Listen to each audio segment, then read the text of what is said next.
내가 온 것은 양으로 생명을 얻게 하고 더 풍성히 얻게 하려 하심이라. 아멘.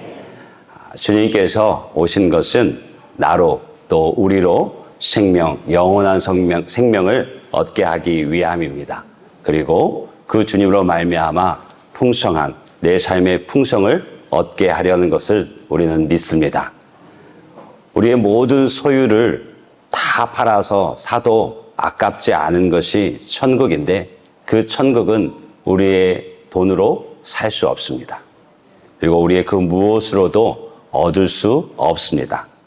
오직 우리가 예수님 안에 있을 때 또 예수님을 통해서 예수님의 이름으로만 얻을 수 있고 누릴 수 있는 것이 천국인 줄 믿습니다.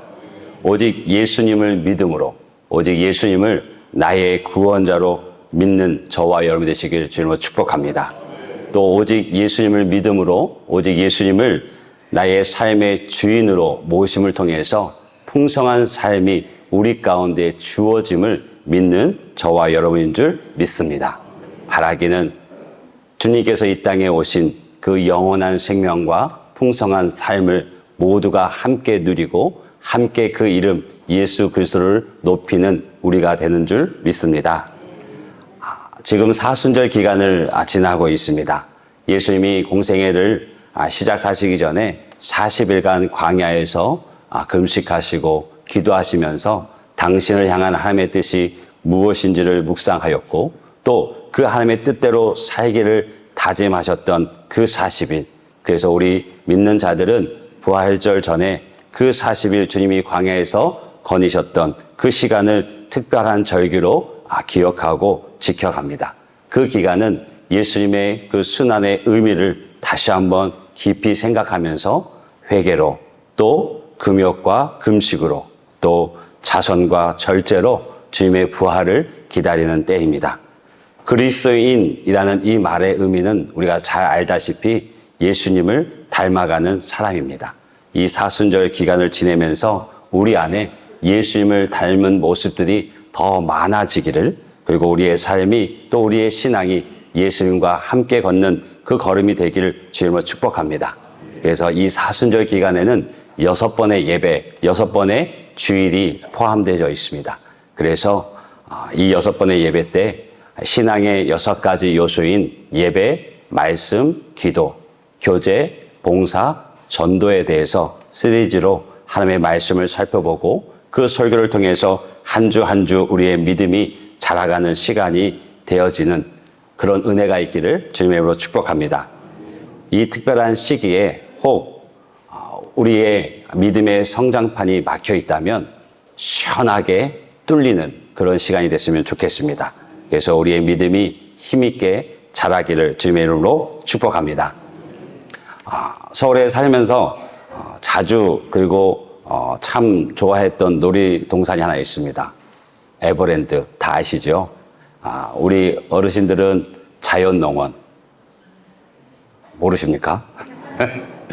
에버랜드 참 그 자연농원에 대해서 많은 추억들이 다 하나씩 있으실 텐데 거리적으로 좀 가깝다 보니까 자주 찾게 되어졌고 또 아이를 키우면서 유모차를 끼면서 참 마음 편히 돌아다니고 쉴 수 있는 곳이 또 에버랜드이기도 했습니다. 그래서 철 따라 피는 꽃을 보러도 가고 또 평소에 보지 못했던 동물 보면서 아이처럼 마냥 즐거워하기도 하고 또 때로는 그냥 걷는 것만으로도 위로가 되어지는 저희 가족에게는 좀 특별한 의미가 있는 곳인데 이제 아이가 태어나서 자라면서도 이 아이가 이제 조금씩 그 맛을 알게 되어지는 거죠.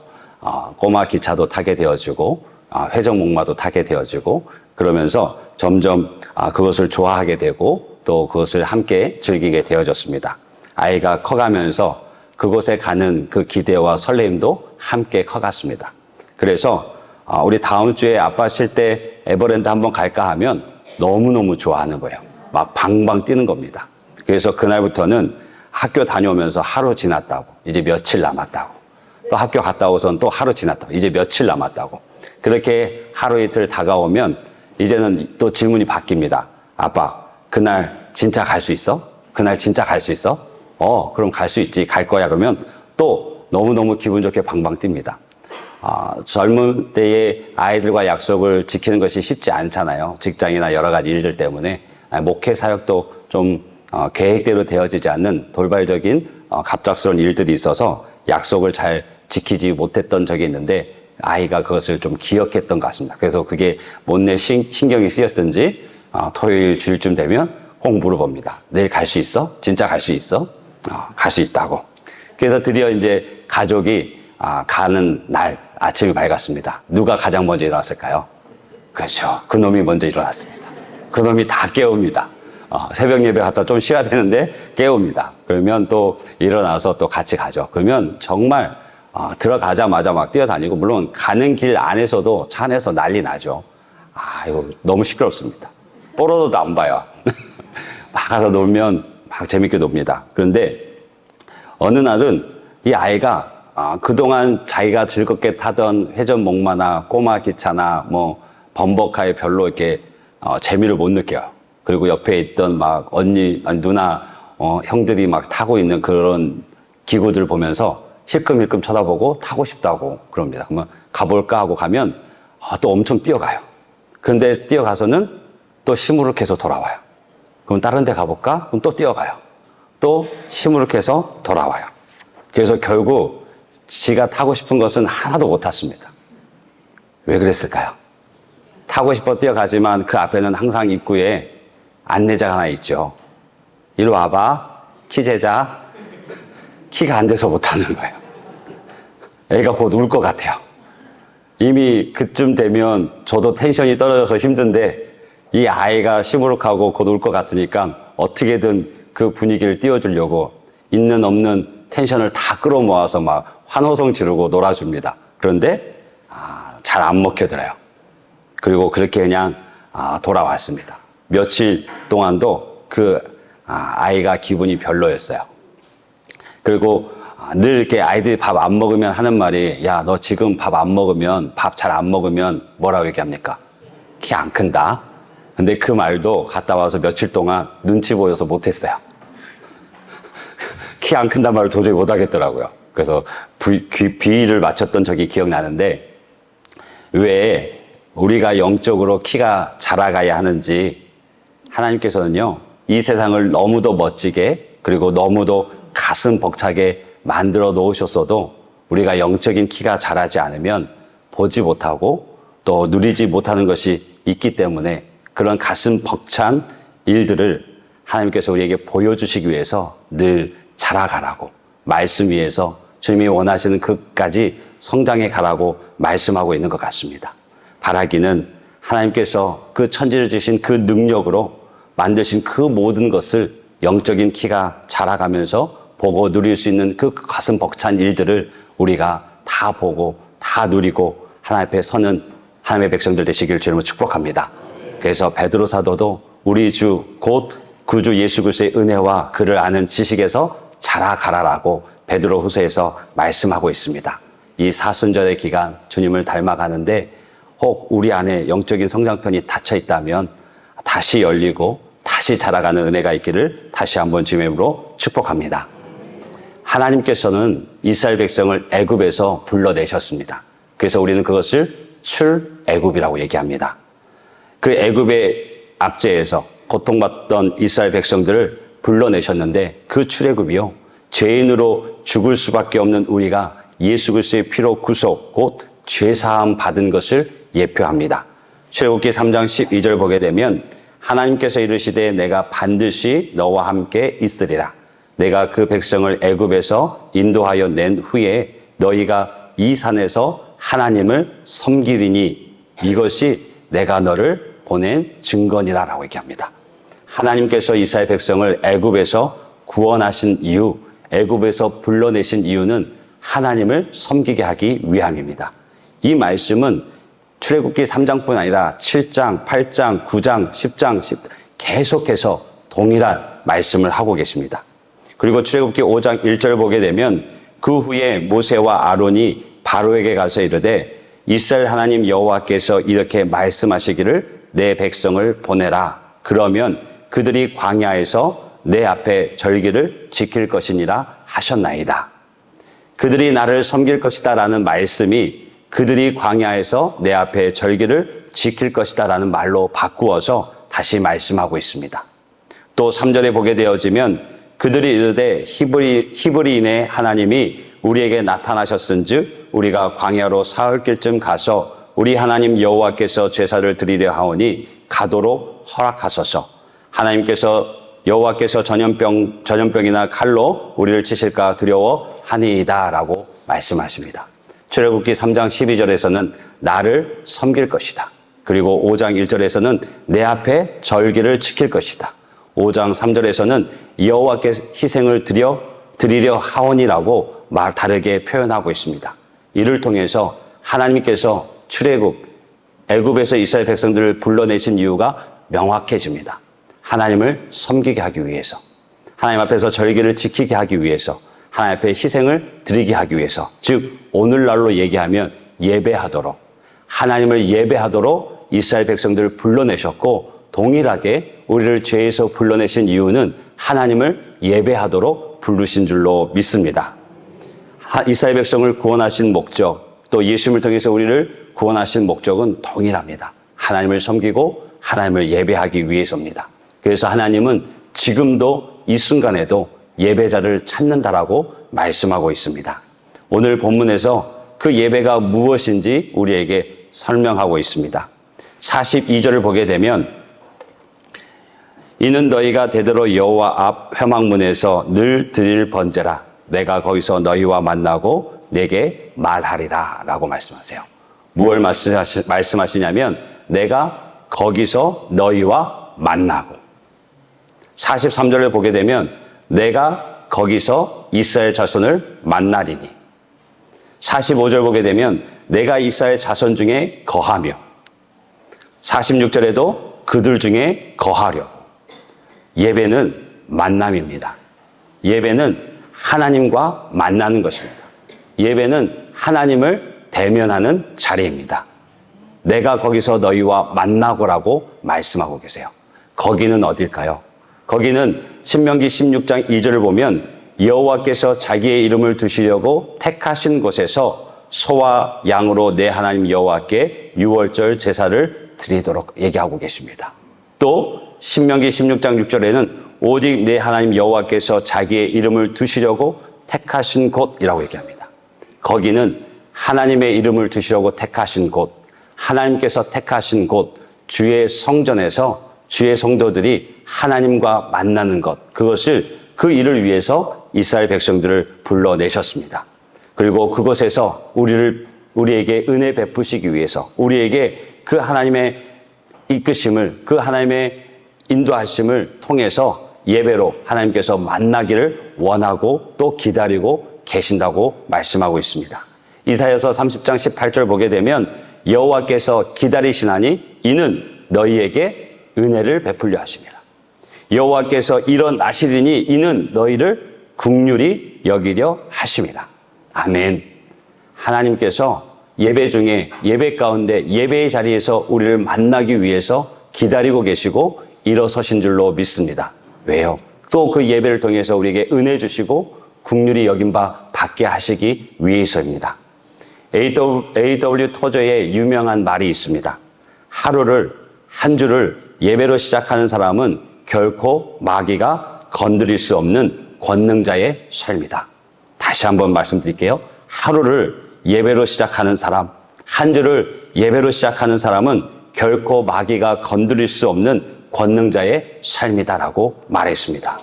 이 말이 여러분에게는 크게 공감이 될 줄 믿습니다.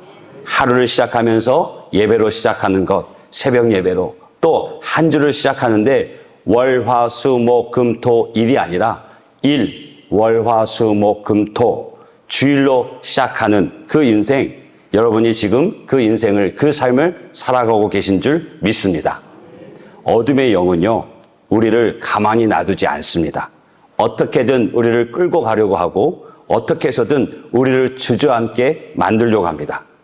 그러면 우리가 어둠의 영에 끌려가지 않고 그 힘에 휘둘리지 않고 믿음으로 굳건하게 살려면 힘이 필요합니다. 위로부터 오는 에너지가 필요합니다. 더 강력한 하나님의 은혜가 있어야 하는데 그 통로가 예배입니다. 예배의 자리를 통해서 하나님을 만날 때 예배를 통해서 우리는 굳건히 서게 되어지는 줄 믿습니다. 하루의 시작을 예배를 통해서 하나님을 만나고 또 한 주의 시작을 하나님과의 만남을 통해서 시작하는 그 사람은 하나님께서 분주하고 요동하는 그 마음을 가운데 평안을 주시고 또 주저앉고 낙심한 그 마음에 용기도 주시고 우둔한 사람에게는 예배 시간을 통해 그 지혜도 더하여 주십니다. 아무것도 보이지 않는 그 암울한 그 상황 속에서도 비전을 보이시고 빛을 보여주십니다. 주의 역사가 그 예배 가운데, 예배하는 이들 가운데 나타나는 줄 믿습니다. 예배는 만남입니다. 하나님과의 만남, 하나님을 만나는 자리가 바로 예배입니다. 두 번째는 예배는 드림입니다. 예배를 본다라고 우리가 쉽게 말하지만 더 정확한 말은 예배의 본질은 드림입니다. 예배를 드린다가 맞습니다. 나를 사랑하사 독생자를 이 땅 가운데 보내주신 그 하나님 앞에서 또 나를 사랑하사 나를 대신하여 죽으신 그 예수님께 또 나를 사랑하사 나와 함께 하시고 도우시는 그 성령님과 함께 내 인생의 최고의 가치를 드리는 것이 예배입니다. 예배를 영어로 worship이라고 합니다.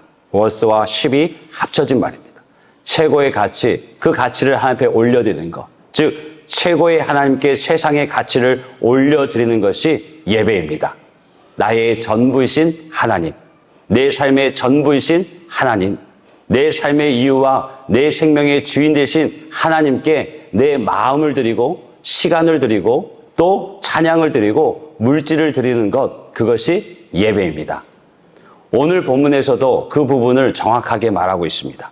38절에 보게 되면 내가 제단 위에 드릴 것은, 또 39절은 드리고 드릴지며 라고 얘기합니다. 41절은 드리되 또 드려 향기로운 냄새가 되게 하여, 42절은 이는 너희가 대대로 여호와 앞 회막문에서 늘 드릴 번제라 라고 말씀하고 있습니다. 여러분, 예배는 드림입니다. 감사함으로 드리는 것이고 기쁨으로 드리는 것이고 인색함이 아니라 자원함으로 넘치도록 드리는 것이 예배입니다. 우리 예배의 순서에 봉헌과 결단이 있죠. 설교 이후에 봉헌과 결단이 있습니다. 헌금이란 말도 쓰지만 저는 봉헌이란 말이 더 우리에게 큰 의미가 있다고 여겨집니다. 인간이 하나님 앞에 나아갈 때 드리는 마음 그리고 물질을 다 포함하는 것이 이 봉헌이라는 뜻입니다. 구약의 제사에서 나타난 의미와 신약에서 예배 가운데 하나님에 드리는 그 마음, 그 물질, 그것을 다 포함한 것이 봉헌입니다.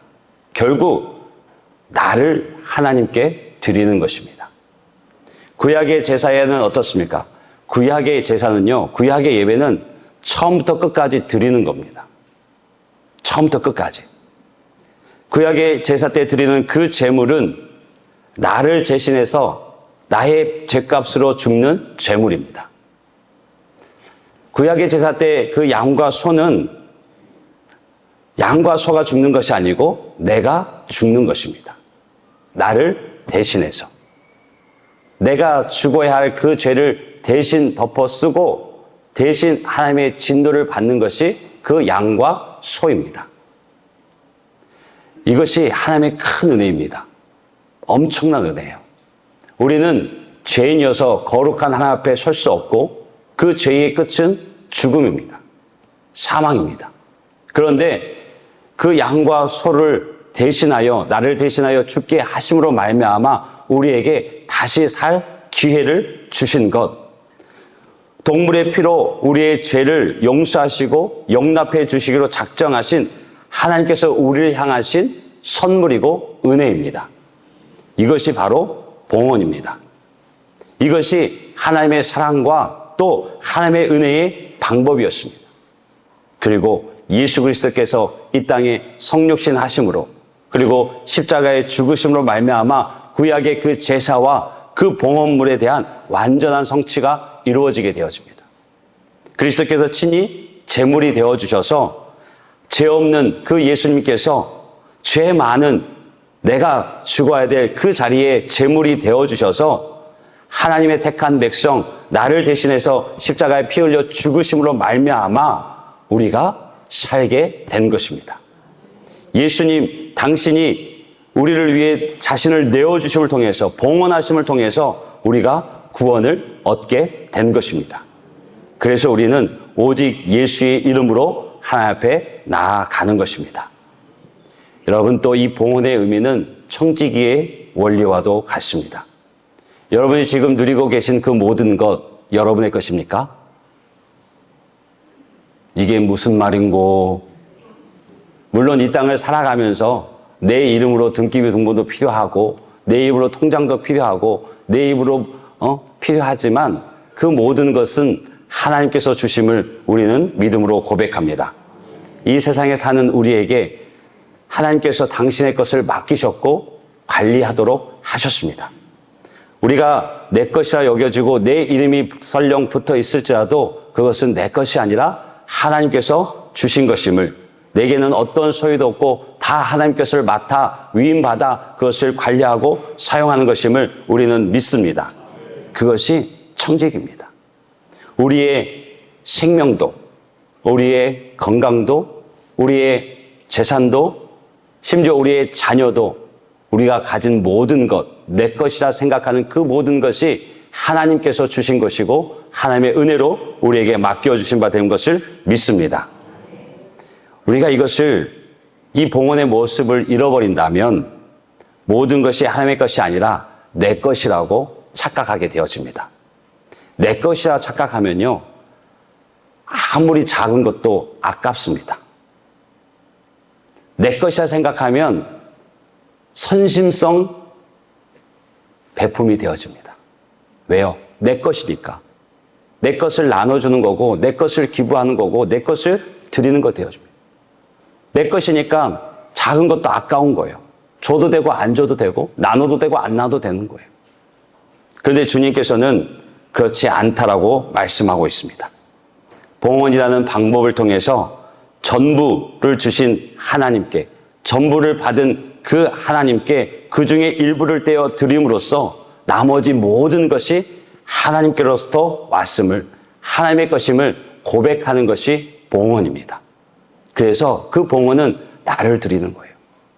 나의 시간을 드리는 것이고, 나의 마음을 드리는 것이고, 나의 중심을 드리는 것이고, 나의 물질을 드리는 것이고, 이 모든 것이 하나님께서 주셨습니다라는, 그리고 비록 일부를 떼어 드리지만 나머지 전부도 하나님께서 주신 것이라는 믿음의 고백 가운데 나를 드리는 것이 봉헌입니다. 그 봉헌 속에 우리는 결단하는 거예요. 하나님 앞에 나를 드리면서 다시 한번 말씀으로 살겠노라고, 다시 한번 은혜로 살아가겠노라고 고백하는 것이 예배 순서 중에 봉헌과 결단인 것입니다. 여러분, 이 예배는 어떤 동기로 예배해야 할까요? 어떤 동기로 여러분은 예배하고 계십니까? 딱 한 가지입니다. 은혜. 은혜.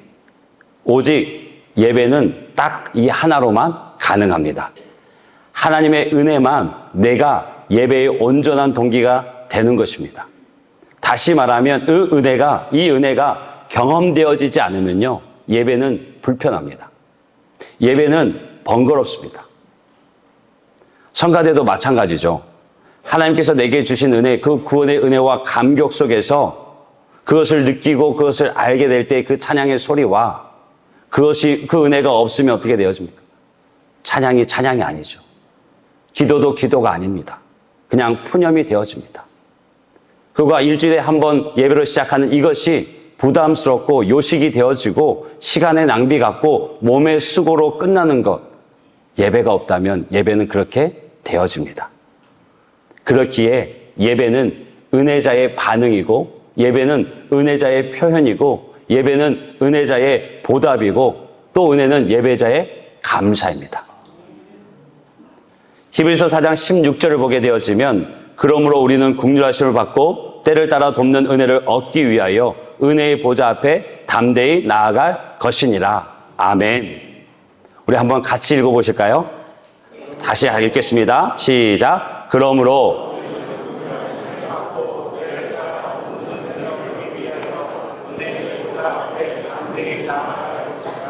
아멘. 아멘이시죠? 우리가 긍휼하심을 받고 때를 따라 돕는 은혜를 입기 위해서, 얻기 위해서 은혜의 보좌 앞에, 예배 앞에 나오신 줄로 믿습니다. 여러분, 그 은혜는 두 가지로 나눠볼 수 있습니다. 먼저는 구원의 은혜입니다. 그 구원의 은혜는 우리가 잘 아시듯이 십자가 안에서 우리의 죄의 문제를 해결하시고 영원한 생명을 주신 구원의 은혜입니다. 다시 말해서 신분의 은혜입니다. 구원 받음으로 말미암아 마귀의 자녀였던 우리가 하나님의 자녀로, 영원한 지옥에서 천국으로, 어둠에서 빛으로 바뀌어졌습니다. 할렐루야. 우리는 이 엄청난 구원의 은혜만으로도 평생을 감사하고 감격하고 예배할 수 있는 분인 줄로 믿습니다. 두 번째 은혜는 긍휼의 은혜입니다. 이 긍휼의 은혜는 다른 말로 얘기하면 축복의 은혜이고 관계의 은혜입니다. 즉 구원의 은혜가 있은 이후에 우리가 이 땅을 살아가면서 눈물 흘릴 때가 있습니다. 그때 하나님께서 건져주세요. 또 내가 죄를 지어요. 하나님 앞에 부끄러운 모습으로 도저히 설 수 없습니다. 하나님 앞에 나아갈 수 없습니다. 그런데도 하나님께서는 은혜 베푸시기 위해서 우리를 불러주십니다. 그것이 긍휼의 은혜예요. 이사야서 30장 18절에 이미 말씀드렸듯이 여호와께서 기다리시는데 우리에게 은혜 베푸시기 위해서, 여호와께서 일어서시는데 우리에게 긍휼을 베푸시기 위해서 나 같은 죄인, 추악하고 하나님 앞에 도저히 설 수 없는 이 죄인, 한 주간도 삶의 부끄러움 속에 뒹굴었던 나를 하나님께서 기다리고 계시는 거예요. 은혜 베푸시기 위해서. 하나님께서 일어서시는 거예요. 긍휼을 베푸시기 위해서. 그래서 우리는 이 하나님의 은혜, 구원의 은혜와 긍휼의 은혜가 커지는 만큼 예배의 은혜가 더 커집니다. 우리가 구원의 은혜, 긍휼의 은혜를 느끼는 것만큼 이 예배를 통해서 내 영은 살아나게 되어집니다. 예배가 있을 때, 은혜가 있을 때 예배가 예배다워집니다. 은혜가 있을 때 기도가 달라지고요. 은혜가 있을 때 찬양이 달라지고요. 은혜가 있을 때 예배를 대하는 우리의 마음의 자세와 태도도 달라집니다. 우리는 예배 앞에 항상 이 은혜를 구하고 이 은혜 안에 잠기기를 바라는 저와 여러분 되시기를 주의 이름으로 축복합니다. 두 가지만 말씀드리고 말씀을 끝내겠습니다. 사무엘하 9장에 보면 너무 아름다운 이야기가 나옵니다. 다윗의 이야기가 나오는데 사무엘 8장에서 다윗이 대외적으로 모든 대적들을 평정합니다. 다 정리해요. 모조리 정복합니다. 그리고 내부적으로도 그 국가의 기강을 세웁니다. 왕권을 분명하게 하여. 그리고 나서 9장에서 다윗이 사람을 찾습니다. 누굴 찾냐면 그토록 자신을 힘겹게 했던, 자신의 생명을 위협하고 끈질기게 쫓아다녔던 그 사울 왕의 후손을 찾습니다. 그 사울 왕의 그 자손이 남은 이가 누구냐라고 찾습니다. 모두가 두려워할 수 있죠.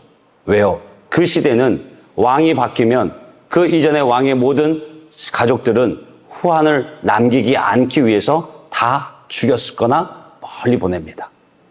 그런데 다윗이 그 일을 위해서 찾는 것이 아닙니다. 요나단, 원수인 사울 왕의 아들인 요나단과의 약속을 기억하고 그에게 받은 은혜, 그에게 받은 사랑을 갚기 위해서 후손이 누가 남았나 찾아봅니다. 그때 누구를 찾습니까? 무미보셋을 찾습니다. 이 무미보셋이 길보아산 전투에서 사울 왕과 아버지 요나단이 죽었고 전쟁에서 패했다는 소식을 듣고 그를 키우던 유모가 무미보셋을 품고 급히 도망가다가 그 아이를 떨쳐버립니다. 그래서 다리를 절게 되어져요. 그리고 그 전쟁 이후에 왕권이 바뀌었기 때문에 어느 조용한 곳에서 숨어 삽니다. 그런데 다윗이, 왕이 그를 찾아냅니다. 이 무미보셋은 왕 앞에 설 때 얼마나 두려웠겠습니까?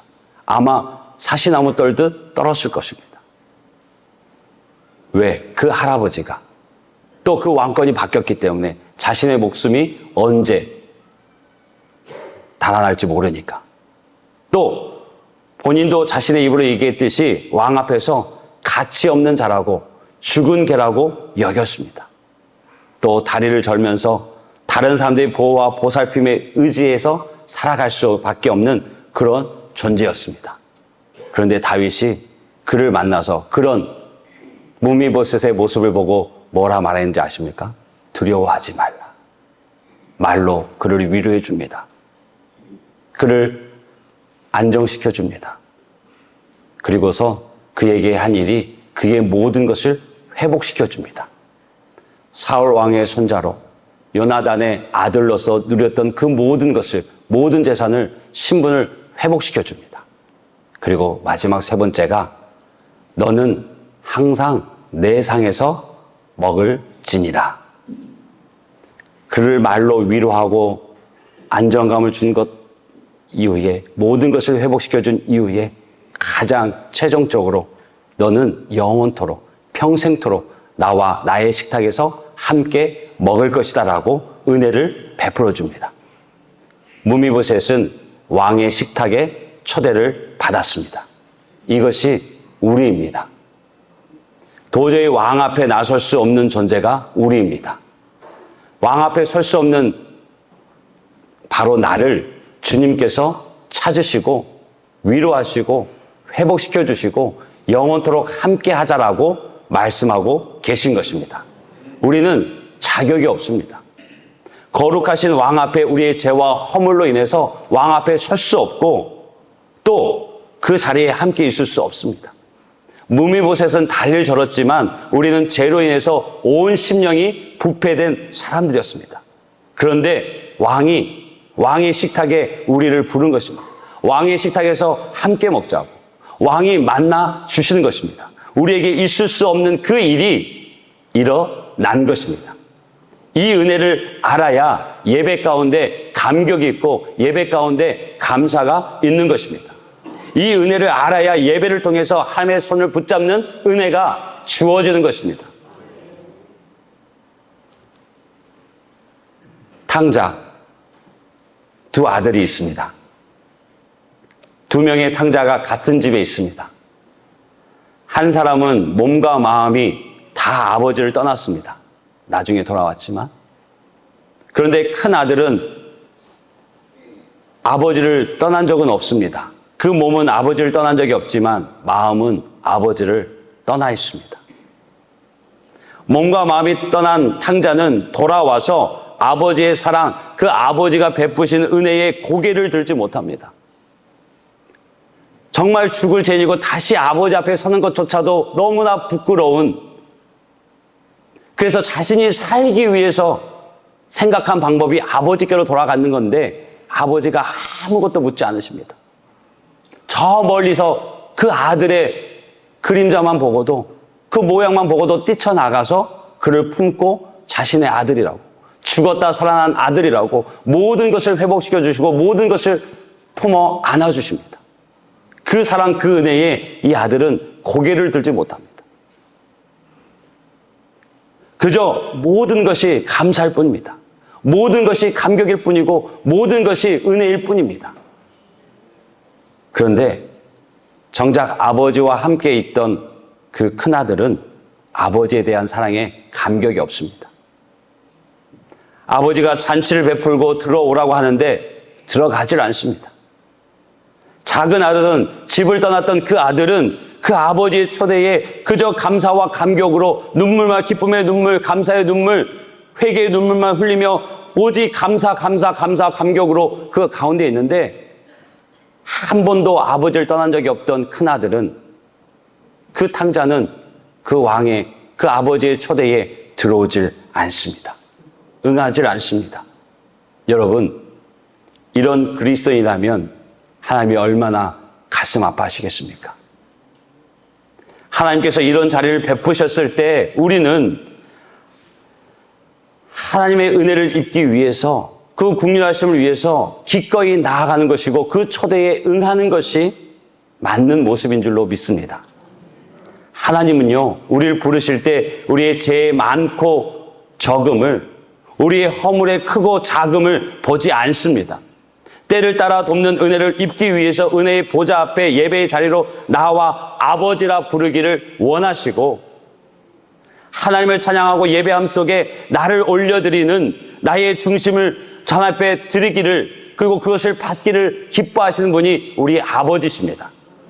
이것이 은혜의 하나님, 그 은혜의 하나님이 기다리시는 축복입니다.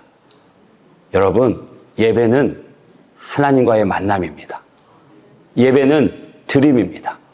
예배를 통해서 그 하나님의 크고 넓으신 사랑을 경험할 수 있고, 그것이 우리가 세상을 살아갈 수 있는 힘이 되어지고, 그것이 이 땅에 살아갈 수 있는 소망이 되어집니다. 지금도 이 순간에도 주님은 우리를 기다리고 계십니다. 은혜 베푸시기 위해서. 지금도 일어서 계십니다. 우리를 긍휼히 여겨주시기 위해서. 하나님 앞에서는 우리의 죄의 크고 많음이, 우리의 허물의 크고 적음이 아무런 소용이 없습니다. 은혜를 따라, 때를 따라 돕는 은혜를 얻기 위해서 주의 보좌 앞에 나올 때, 그리고 아버지라 부르고 하나님 앞에 나를 드릴 때 하나님께서는 그것으로 충분합니다.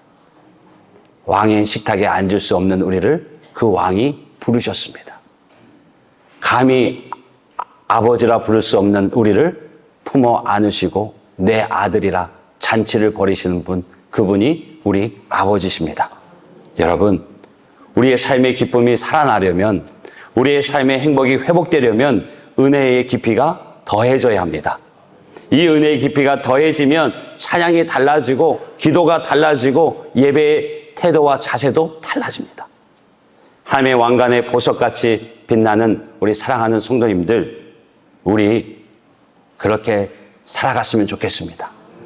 하나님의 은혜를 알고 더 그 은혜가 깊어져서 예배 가운데 하나님을 만나고 하나님께 나를 드리고 하나님께 주시는 그 은혜의 손을 붙잡고 험한 세상 믿음으로 힘있게 살아가는 우리 모두가 되시길 주님으로 축복합니다.